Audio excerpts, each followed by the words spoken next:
Bagaimana cara menghadapi dosen killer?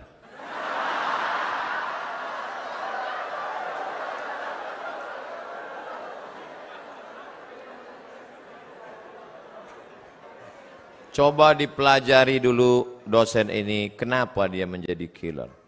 Apakah dia memang bermasalah? Kalau di Amerika, di Eropa, dosen-dosen itu direview, ditinjau ulang. Dia layak tidak berhadapan dengan manusia. Kalau dosen tidak layak berhadapan dengan manusia, banyak laporan, maka dia disuruh berhadapan dengan komputer. Karena kalau orang yang tidak layak berhadapan dengan manusia, dipaksakan juga dua kemungkinan. Kalau tidak dia error, orang lain error. Nah, tapi kadang tidak selamanya salah dosen. Bisa jadi mahasiswa itu. Buktinya dengan mahasiswa yang lain dia tidak error.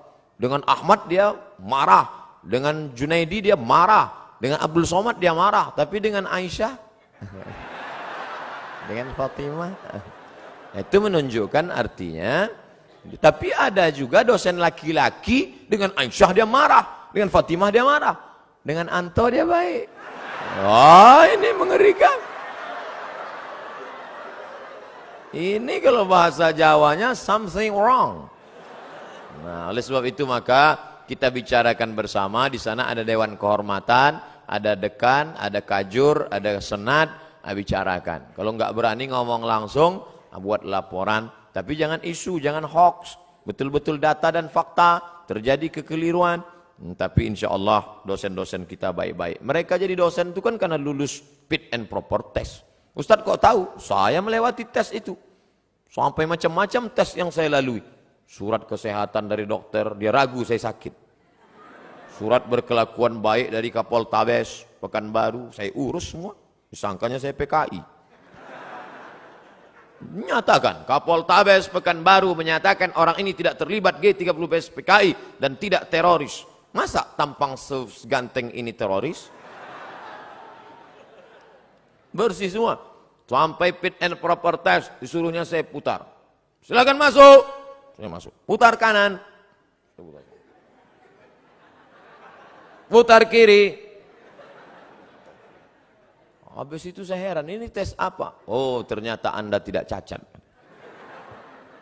Semua dites, sampai bibir saya pun ditanyanya. Kenapa bibir Anda hitam? Anda merokok ya? Tidak, Pak. Kok bibir Anda hitam? Ya saya hitam, bibirnya hitam. Masa orang hitam bibirnya putih? Apa ada-ada aja. Jadi jangan kalian sangka jadi dosen itu tidak pakai tes. Oh, luar biasa tesnya. Mohon nasihat Ustadz untuk para aktivis kampus yang ketika azan masih tetap rapat. Mana yang lebih baik, menghentikan rapat kemudian sholat atau menunda sholat untuk menyelesaikan rapat? Saya lebih baik meninggalkan jabatan saya daripada meninggalkan panggilan yang lebih utama, panggilan Allah Subhanahu wa Ta'ala. Itu pidato Kapolda Sulawesi Selatan. Bintang di sini, pakai pistol, pidato dia. Lebih baik, ini panggilan yang paling utama, panggilan Allah SWT. Saya ketemu langsung, luar biasa itu manusia. Manusia-manusia unik yang perlu dibudidayakan. Jarang-jarang orang seperti ini. Kalau ada orang seperti ini, kita doakan. Allahumma katsir amsalahu, jadikan orang seperti ini banyak di atas muka bumi ini, ya Allah. Jadi Pak Ustadz, ikutlah Pak Kapolda itu. Saya tak pernah pacaran, sama macam saya. Dan bingung untuk mencari calon istri, sama.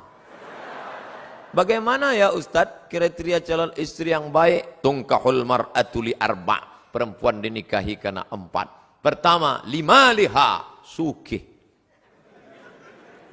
Kaya, duitnya banyak, wakeh tenan. Wali jamali, wali hasabiha, keturunan orang baik-baik, bangsawan, bangsa yang hidup di awan. Wali jamaliha, beautiful, sweet. Tapi jangan black sweet. Black sweet itu hitam manis. Saya dulu dipesan orang, nanti kalau kau nikah jangan cari hitam manis. Kenapa gitu? Habis manisnya tinggal hitamnya. Yang hitam manis jangan tersinggung. Bercanda. walidiniha, karena agamanya. Kalau kau cari karena cantiknya, cantik akan berubah, hari berganti musim berubah. Dulu cantik bukan main. Tapi begitu sudah anak keluar 3, bongkar mesin, hancur. Kalau kau carikan hartanya, dulu karena cincinnya banyak, hari ini dia berubah, harta tak ada lagi. Akhirnya kau benci. Kau cari karena sukunya, berapa banyak yang dikeluarkan dari suku, dicopot gelar kehormatan karena melanggar pantangan suku. Tapi kau carilah karena sesuatu yang tak lekang, karena lupa pula. Tak lapuk karena hujan, tak lekang karena panas. Itulah karena agamanya. Jangan kau cari terlalu cantik, nanti dituduh orang kau pakai pelet. Jangan kau cari terlalu jelek, nanti kau malu bawa dia kondangan. Yang sedang-sedang saja. Masalah jelek dan cantik itu kan relatif. Witing trisno jalaran suko kulino. Karena selalu dilihat lama-lama cantik. Laki-laki aja sering dilihat jadi cantik. Nauzubillah, LGBT. Oleh sebab itu kau cari, dan selagi kuliah nggak usah mikirin itu dulu. Pokoknya kau kuliah aja, nanti setelah kau berhasil ngantri mereka datang. Saya aja yang sudah punya anak, sudah nikah, banyak yang mau jadi yang kedua. Pede sekali Ustaz nih. Nggak, komen-komen di FB aja. Pokoknya kau berhasil, jangan pikirkan. Ustaz dulu waktu di Mesir ada pacaran. 4 tahun saya di Mesir, nggak pernah pacaran. Wallahi, demi Allah. Berani saya bersumpah. Emang nggak pernah. Tanya teman-teman saya yang ada di Surabaya. Ustaz Somad dulu waktu di Mesir pacaran? Enggak. Kenapa? Nggak dapat. Persaingan ketat. Mahasiswa Indonesia 2.400 orang. Yang laki-laki 2.100. Yang perempuan 300. Hitung aja skala berapa itu. Habis semua digarap ketua-ketua persatuan. Kita nggak dapat. Pokoknya sedih lah. Nggak ada apa-apanya ketika cinta bertasbih.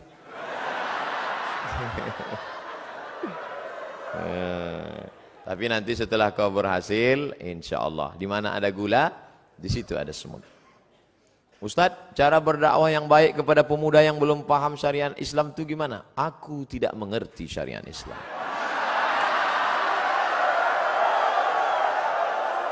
Orang yang tidak ngerti harus kita beri pengertian.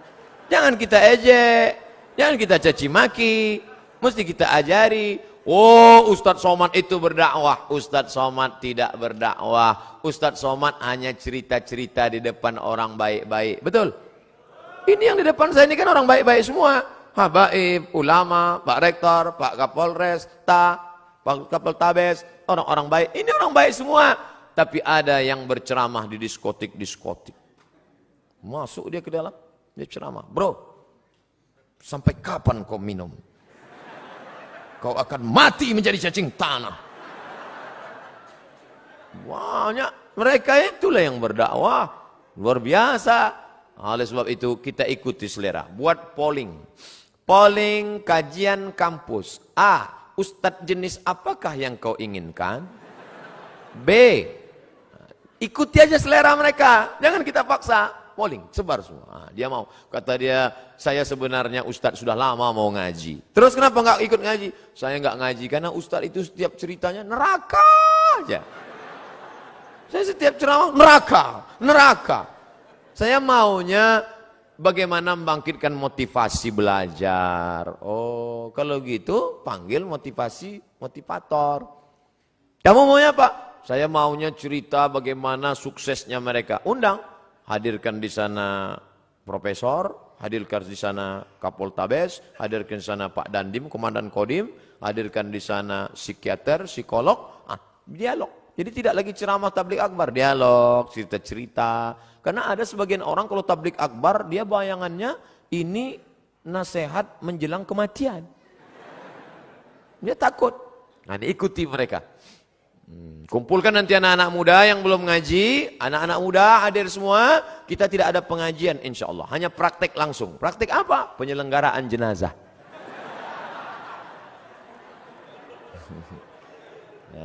Mantap itu. Penyelenggaraan jenazah ini modalnya besar Pak Ustadz. Kita harus sewa patung untuk mandi. Enggak usah, modalnya cuma kapur barus sama kain putih sama kapas aja. Terus praktek mandinya gimana? Yang nakal-nakal tuh mandi. Kasih celana dari pinggang sampai lutut, mandi. Pinjam semprot Dorsmir. Mandikan. Gali tanah, aku kuburkan.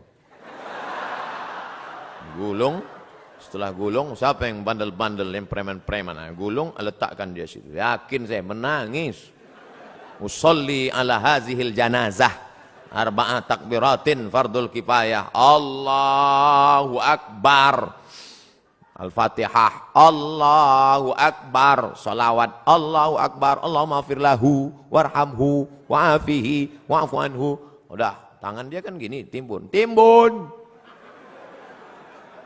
Baru dia tahu rasanya mati. Wah, gladinya aja gitu kata dia.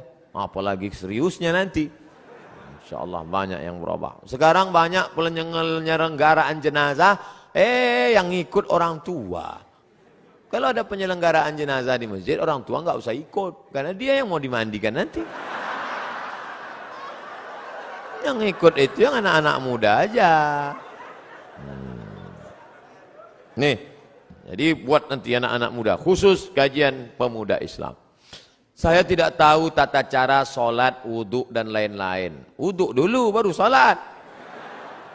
Mengikuti mazhab siapa? Saya hanya mengikuti apa yang telah diajarkan oleh orang tua saya. Kata Syekh Yusuf Al-Qaradawi, mazhabul am, mazhab man yuftih. Orang awam itu mazhabnya ngikut gurunya. Kalau ngikut saya, pasti ikut mazhab Syafi'i. Karena saya pakai mazhab Syafi'i. Kalau ngikut Abi Kiai Haji Ihya Ulumuddin, pasti ikut mazhab Syafi'i. Karena beliau bermazhab Syafi'i. Kalau ikut Muhammadiyah, Pak Ustadz, majelis tarjih. Muhammadiyah punya majelis namanya tarjih. Kadang mentarjihkan mazhab Hanafi, kadang mentarjihkan mazhab Maliki. Jadi ikut aja guru. Yang penting guru itu benar, yang layak digugu dan ditiru. Guru saya tuh Pak Ustadz sholatnya pejam mata aja. Itu nggak ada. Itu mazhab apa itu? Hayya 'alas shalah. Pejam mata aja. Habis itu sudah. Wah, itu nggak benar. Carilah guru yang benar. Alaikum bisunnati, yang mengikuti sunnah Nabi Muhammad sallallahu alaihi wasallam.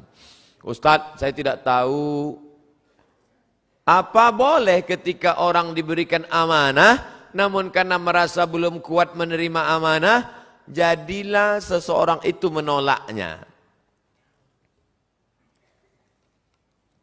Ada yang meminta amanah kepada Nabi, namanya Abu Dzar Al-Ghifari.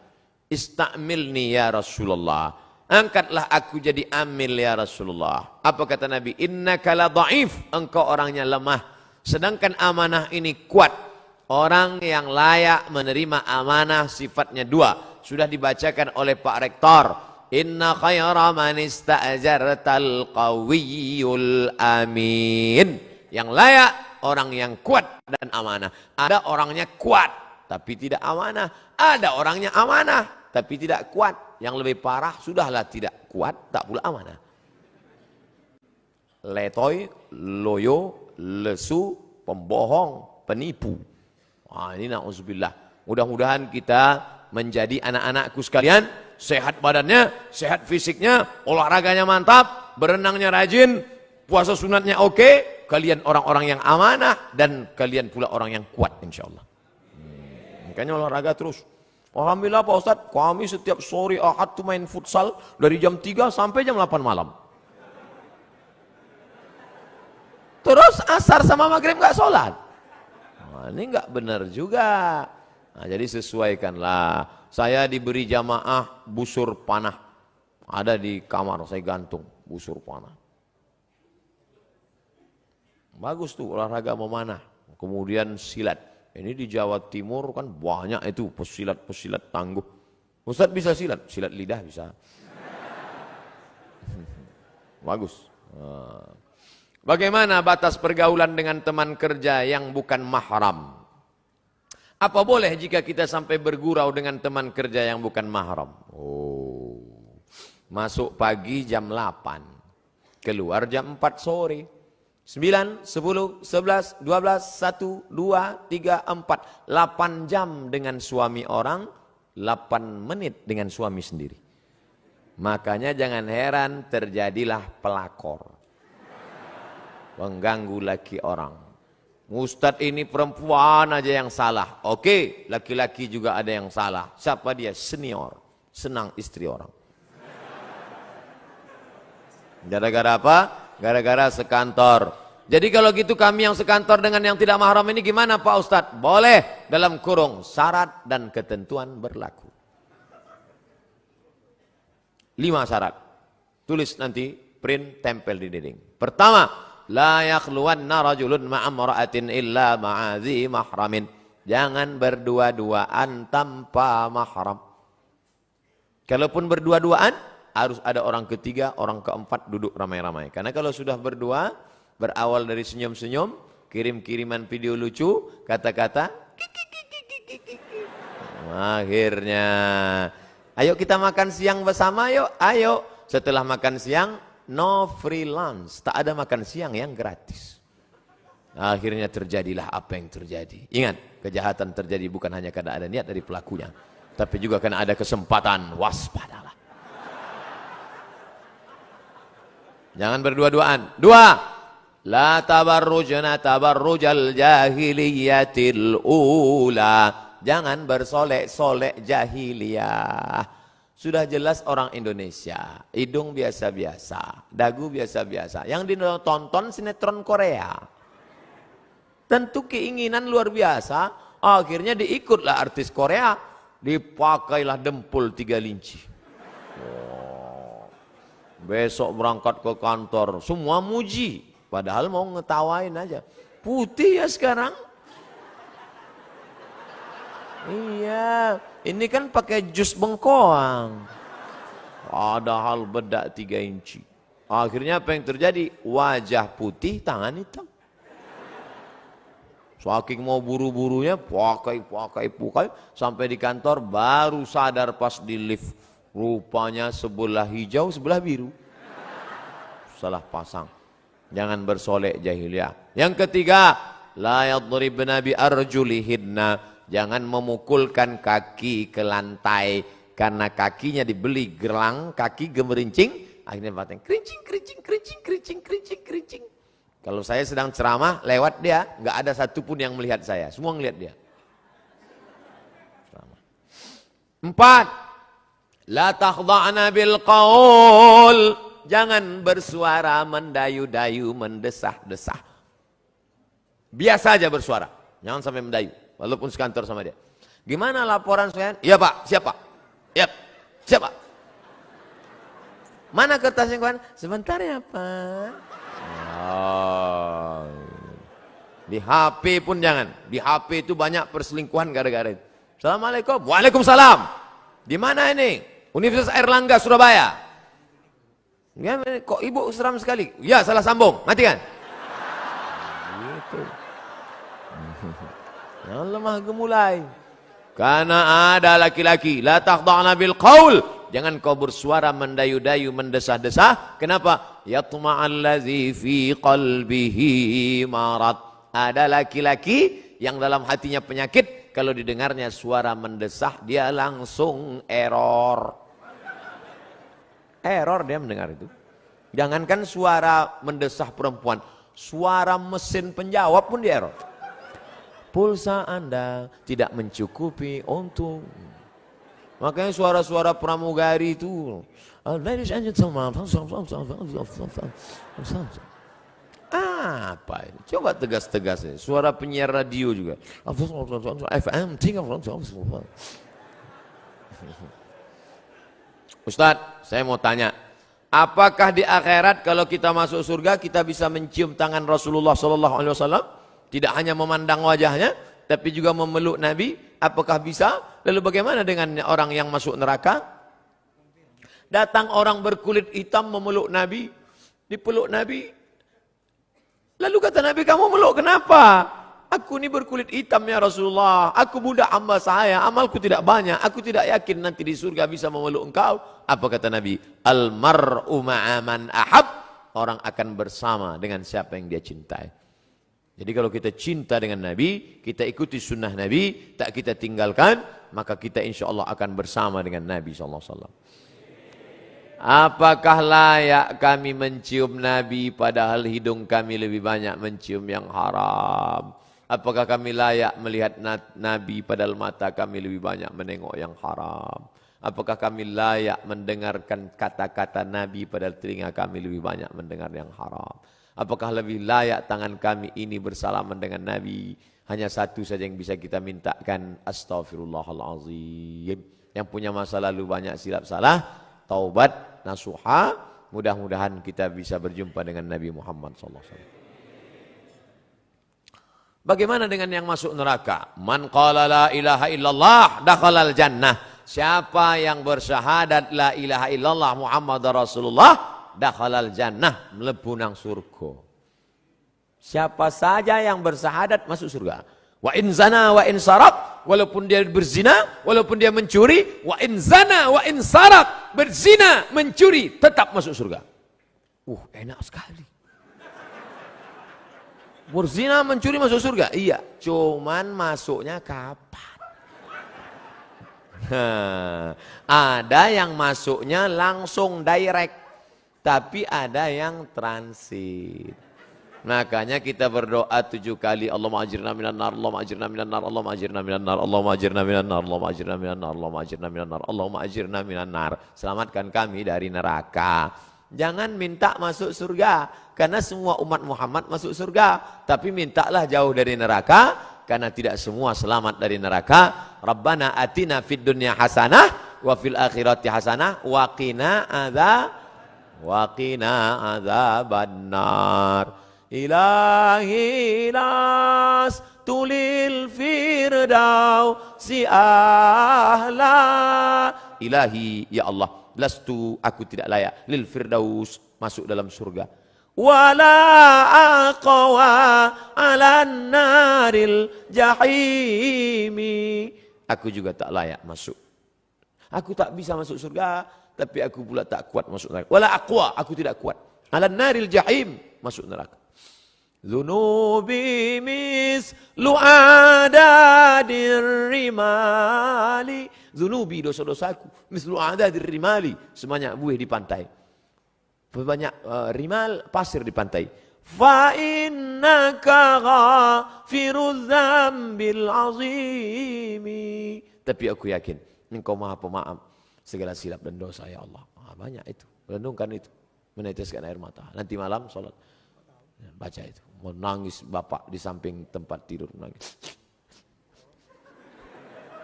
Sampai Mas, sampean ini apa? Tetap dia nangis gak berhenti. Kenapa Mas? Ingat mantan.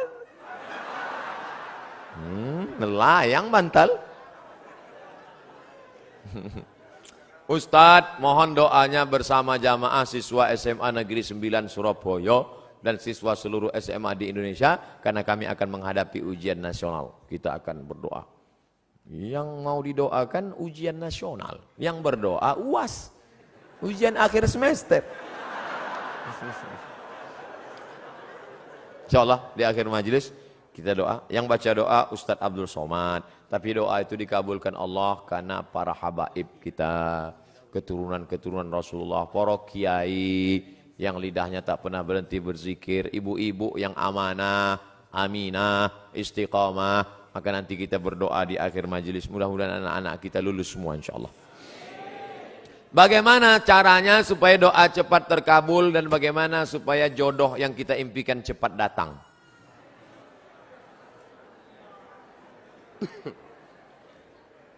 Tidak ada doa yang tidak dikabulkan Allah. Semua doa dikabulkan Allah. Orang yang merasa doanya tidak dikabulkan Allah, dia sudah suudzon pada Allah. Pertama, ada yang doa itu cash and carry, langsung. Dua, ada doa itu ditunda Allah karena ini belum layak. Sama seperti anak minta pisau, minta pisau, minta pisau, belum layak. Nanti kalau ku kasih kau luka. ini orang belum layak dikasih mobil. Nanti kalau dikasih mobil malah nggak sholat. Dulu waktu masih pakai motor sholat. Habis dikasih mobil, sholatnya Idul Fitri sama Idul Adha. Ilmunya belum sampai. Yang ketiga, ada orang-orang yang rezekinya ditahan Allah, nanti akan diberikan di surga. Mala a'yunun ra'at, belum pernah dilihat mata, wala udhunun sami'at, belum pernah didengar telinga, wala takhatara ala qalbi bashar, belum pernah terlintas di hati manusia. Jadi doa kita itu tetap saja doa. Ini sekarang banyak anak-anak muda nggak mau sholat, nggak mau berdoa. Assalamualaikum warahmatullahi wabarakatuh. Assalamualaikum warahmatullahi wabarakatuh. Oh, ditanya, sampean orang dungo, kamu kok nggak berdoa? Oh, yang lama aja belum dikabulkan. Ngapain nambah yang baru loh? Doa. Orang yang nggak mau berdoa itu sombong, maka doa. Ustadz, boleh nggak kalau saya doa saya sebutkan orangnya? Ya boleh. Ya Allah, itu ada ketua BEM, orangnya ganteng banget. Ya Allah. Rasanya kalau punya suami seperti dia, so sweet. Boleh, apa nggak boleh? Tolonglah kirimkan angin cinta ke hatinya. Tapi kalau dia tidak menerima, kirimkan angin puting beliung sekalian. Mati. Jangan, nggak boleh doa yang nggak baik. Andai dia tidak bersudi berterima, maka berilah yang lebih baik daripada dia, insya Allah. Maka kita minta pada Allah bukan yang kita mau, tapi yang dikehendaki Allah Subhanahu wa Ta'ala. Makanya bapak-bapak kadang kalau dia nikah, istrinya biasa-biasa aja. Pas ditanya sama orang, Pak, istri bapak? Iya. Bapak ganteng kok bisa yang gitu? Itu yang paling indah menurut Allah. Itu artinya gagal dengan yang ayat itu. Aku tidak melihat engkau, yang kulihat adalah orang yang sudah mengirimkan engkau. Datang utusan presiden. Kita tidak lihat dia, yang kita lihat yang mengutusnya. Ada 3 orang diberi pena. Yang satu dikasih pena, yang satu dikasih pena, 3 orang, tapi responnya beda. Yang satu berkata, cuman dikasih pena sama Pak Gubernur. Ya jadilah daripada nggak ada pena. Yang satu marah-marah. Masa cuman ngasih pena? Kasih kayak Harley Davidson. Yang satu lagi, aku tidak melihat bendanya. Tapi yang kulihat adalah siapa yang memberikannya. Sehingga setiap aku menulis orang akan bertanya, apa yang kau tulis? Tulisannya biasa, tapi pena ini pemberian sang raja. Nah, nanti begitu kau berdapat, walaupun dia biasa aja. Itu siapa? Dia yang sudah dikirimkan Allah Subhanahu wa Ta'ala. Begitu. Nah, nanti bapak, ibu pulang besok kalau ada yang nanya, itu istrimu? Iya. Kok begitu bentuknya? Dia dikirimkan Allah.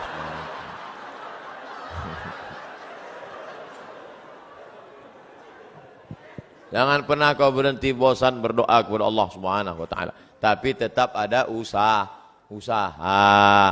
Itu ada kiai, santrinya banyak. Ya pendekatan lah kiai. Ustadz, saya sudah ditolak calon mertua saya, gimana caranya? Jangan kamu sendiri ngadap ke sana. Kamu sendiri ngadap selengean celana sobek. Pakai kap 70. Ya nggak mau dia. Coba bawa. Tanya, calon mertuamu itu kerjanya di mana? Di Universitas Airlangga. Bagian apa dia? Di kantor. Bawa Pak Rektor. Mana itu? Pak. Ini mau minta, mohon Bapak Sudi agak, oke, begitu sampai di sana, langsung dia, nggih Pak. Apalagi sampai Pak Rektor, iki mahasiswa wapi tenan iki. Masya Allah, langsung Insya Allah. Jangan bawa saya. Kalau saya bawa nanti yang diterima saya. Bercanda.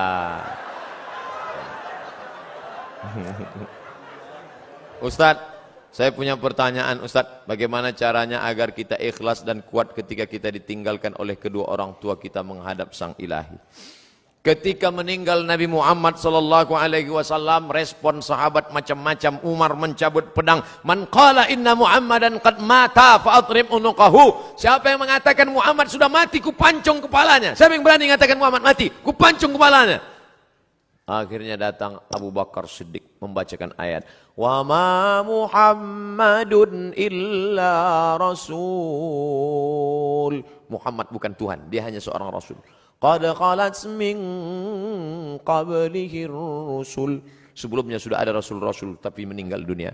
Afa immata, kalau dia meninggal, au qutila atau dibunuh orang, inqalabtum ala aqabikum, apakah kamu akan berbalik kepada agama kamu yang lama? Wa may yanqalib ala aqibaihi, siapa yang murtad meninggalkan agama ini, falan yadurrallaha syai'a, Allah tidak rugi walau sedikit pun, wa sayajzillahu syakirin, Allah tetap akan memberikan balasan pada orang yang bersyukur. Jatuh pedang Umar bin Khattab. Orang setingkat Umar saja pun tetap bisa lupa ayat. Hari ini Abdul Somad yang menasihati, sabar ya, sabar ya. Tapi ketika musibah itu datang, as-sabru inda sadmatil ula, sabar itu datang pada pukulan yang pertama. Maka balikkan pada Allah. Ini ujian. Sabar. Ayah kita meninggal, ibu kita meninggal, sabar. Memang berat, terasa lembut lunak tanah itu dipijak. Terasa gempa bumi, tapi datang kawan-kawan menyabarkan. Alladzina idza asabathum musibah qalu inna lillahi wa inna ilaihi raji'un. Ini bukan punya kita, ini punya Allah. Allah ambil, dia lebih sayang. Allah hanya ingin melihat kau sabar. Nabi Muhammad anak yatim, Imam Syafi'i anak yatim, ulama-ulama kita anak yatim. Jangan sedih menjadi yatim, karena Allah ingin memuliakanmu. Kamu sama dengan Nabi Muhammad SAW. Fa'amal yatima fala taqhar, jangan kau hardi. Nah, jadi sabar. Makanya banyak kita lihat suami-suami yang ketika istrinya meninggal sabar dia. Tak ada dia menangis. Setetes pun air matanya tak ada menangis. Bapak enggak sedih Pak? Itu pinjaman dari Allah Pak Ustaz. Sampai akhirnya Allah mengambil. Apa yang mesti saya sedihkan? Ustaz nih kalau cerita selalu enggak enak aja. Oke kita balik. Sekarang kita balik suami yang meninggal. Ibu tuh enggak nangis. Banyak orang heran. Ibu enggak nangis. Enggak Pak Ustaz. Kenapa? Udah lama aku tunggu.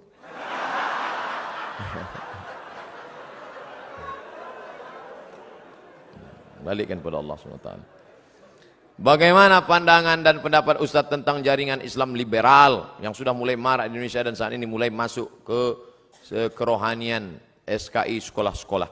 Jadi ada di Jawa Timur Pondok Pesantren Ponorogo, Gontor, Darussalam punya anak namanya Dr. Fahmi Zarkashi.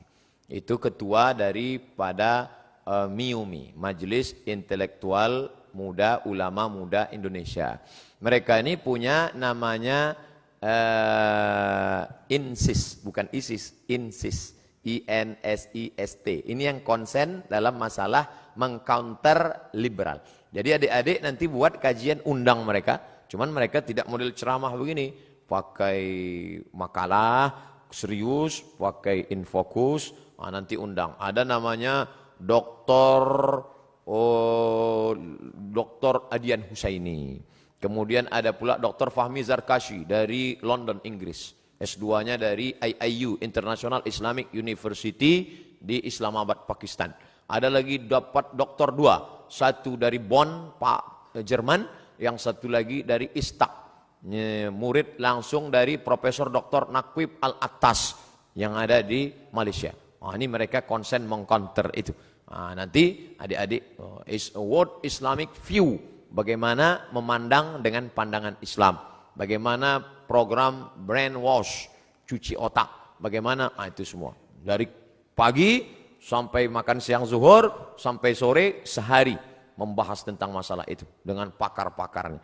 Insya Allah ke depan buat program apakah sebulan sekali atau 2 bulan sekali atau 3 bulan sekali, apakah triwulan, apakah caturwulan, bulan ini ustadz ini, bulan depan ustadz ini. Tapi kalau untuk insist tadi harus satu paket. Ini insya Allah memberikan pandangan yang baru buat kita semua insya Allah. Amin.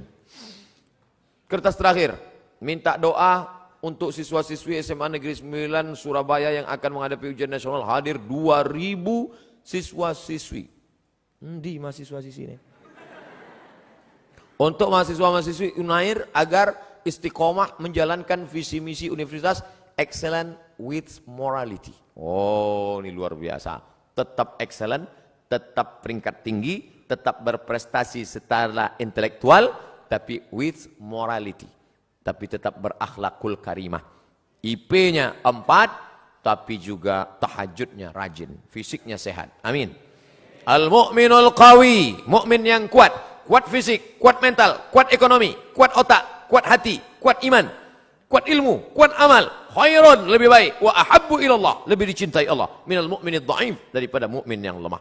Mudah-mudahan selesai kajian ini tidak bim salabim abrakadabra, tapi berproses menuju kebaikan insyaallah. Amin ya rabbal alamin.